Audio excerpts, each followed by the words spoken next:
Welcome back to the channel, everybody. This is Kodeations. In today's video, we're gonna be jumping back into some Cookie Run Kingdom, and hey, we've got 2 days left on the official Golden Age of Trade event. All right, so what I wanted to do, I wanted to jump in here, give you guys some tips to hopefully allow you to end off this event at the highest possible rank that you possibly can to get those additional crystals. So without further ado, let's dive right in.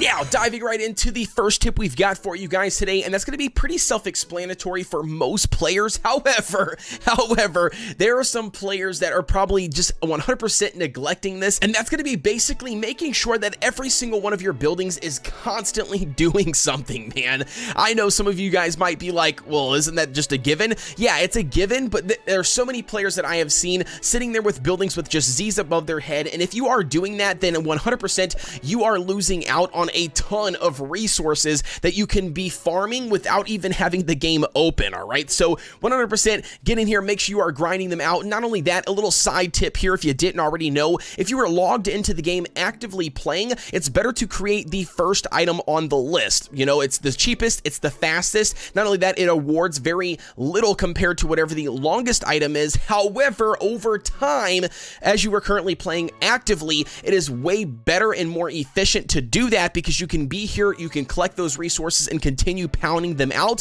which will then allow you to cover more of those resources and make more of those resources in a shorter amount of time than just grinding out the longer made ones. All right, however, the opposite is different. If you are busy at work all day long or school and you do not have the ability to log into the game, then obviously loading up and queuing up whatever the item is that's on the very bottom that takes the longest, that is worth more, or basically produces more resources in something like the Lumberjack's Lodge, for instance, you know, is going to be the better way to go if you are doing that. But again, like I said, make sure that you are getting in here, make sure your buildings are constantly doing something for you, and then obviously trying to make sure that you are, you know, focusing in on whatever items that the train is asking you or the specific tree of wishes are asking you, or if both of those two things are taken care of and met, then whatever you have remaining, try to focus on making the items that are worth a lot more, because then you could utilize that from the cargo ship. Alrighty, the number 2 tip we've got for you guys today when it comes to this, and that's going to be do not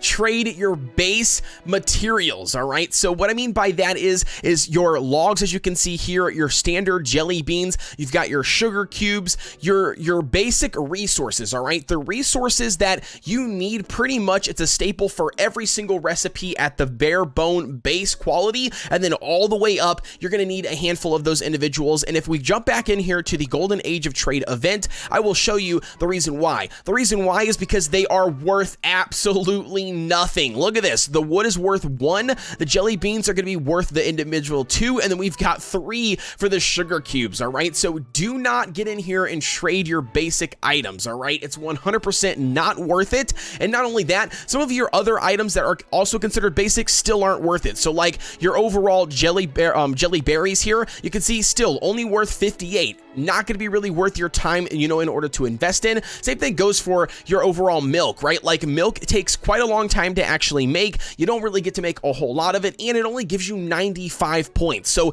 again, definitely don't get in here and trade your base materials. What you should be doing is you should be focusing in on your materials that you can make relatively easy utilizing those base materials, but they're worth a lot more points. All right, so to give you guys an example, something like cream, right? So your cream worth 453 points, and not only that, it only takes 2 milks. All right, so if you do the math, if you trade it in 2 milks, it's way less than trading in 1 cream. All right, so again, just be smart with your items. Do not trade your basic materials. Now, moving right along to the 3rd tip we've got for you guys today, and that's going to be basically where exactly is the best use of your materials, right? So whether it's a high quality tier item, or it's a low or mid tier item that you've crafted or that you could easily craft. All right, so in my personal opinion, the train station and then also the brand new cargo ship, which again, if you don't know, you can only get access to that once you have expanded your trading port. But nevertheless, the new cargo ship here, if you obviously trade the higher tier items, it's going to give you the more points. All right, so to give you guys an example here, just 2 of these will be worth 2,900 points. If I was to come all the way down here and trade like 2 milks, for instance, I'm only getting 190 points. All right, so again, do not trade off in the cargo ship your mid and lower tier items. All right, in my personal opinion, the train station and the cargo ship, that's going to be where all of your higher quality items should go. All right, so in my personal opinion, it is not going to be worth investing mid and lower tier items in the cargo ship or the train. Now, if the train does ask you for them, obviously you got to give them whatever resources you can give it, but I would save your higher quality items for the train and the cargo specifically, and then for your tree of wishes, I would run your lower and mid tier wishes. All right, so again, do not trade off any high tier item in the tree of wishes. Save them specifically for the cargo and the train orders. To give you an example, I've got a prime one right here where I could easily complete this one. It's going to give me 37,000 gold, which seems like a really a good fair price. However,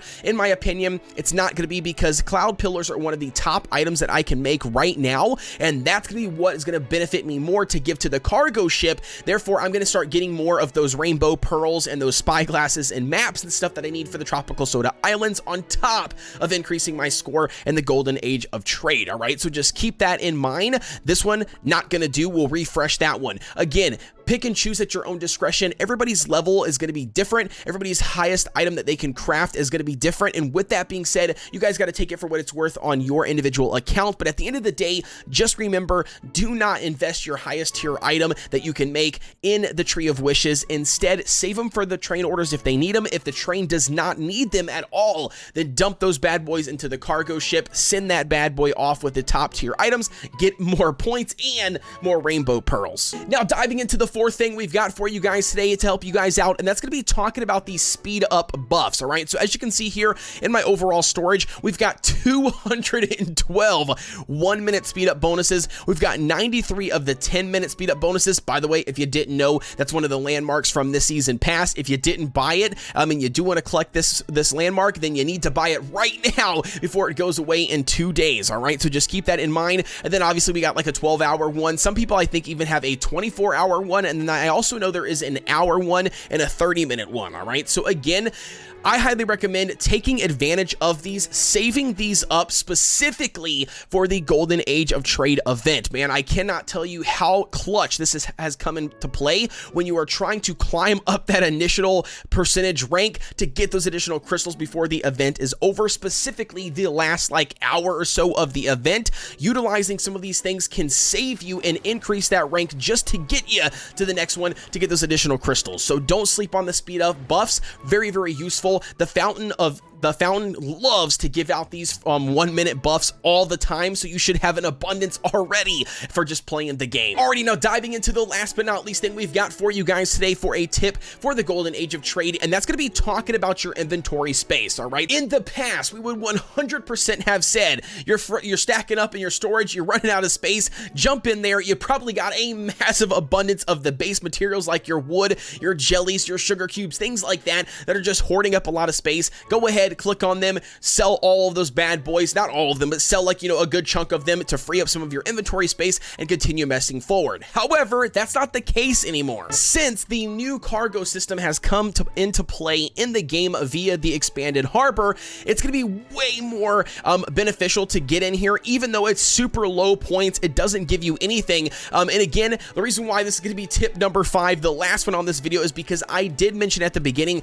to not sell off your base materials, right? That you're going to need those base materials. It's just not worth your points. And although I do vastly agree with that, however, the one exception is if you're maxing out your storage and you literally have no more storage, you can't collect anything from your buildings, or you're teetering on that storage limit and you're constantly battling it over and over again, especially free-to-play players that don't want to spend your crystals to expand your storage, then get in here, dump them in the cargo. Why not? It gives you very little bit of points. It adds to your overall points, in general, just from dumping it in there. And not only that, you're freeing up your storage, and they don't, let's be honest, they don't really award that much gold for selling them anyway in your inventory. So again, definitely get in here. You can see we've got 744 jelly beans.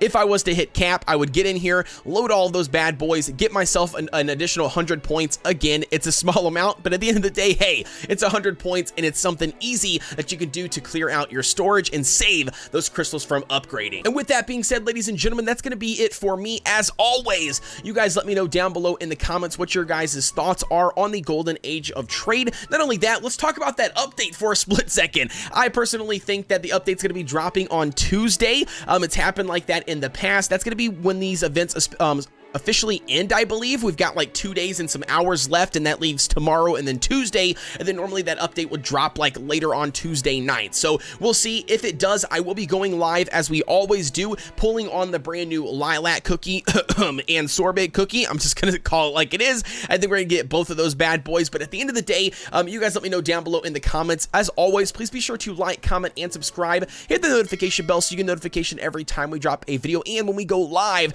which is normally Monday, Wednesdays, and Fridays. Last but not least, we've got a Discord link provided down below in the description. We would love to have you guys over there. We've got over 1,000 players for Cookie Run Kingdom games, or Cookie Run Kingdom and Cookie Run games in general. And with that being said, as always, I will see you guys on the next one.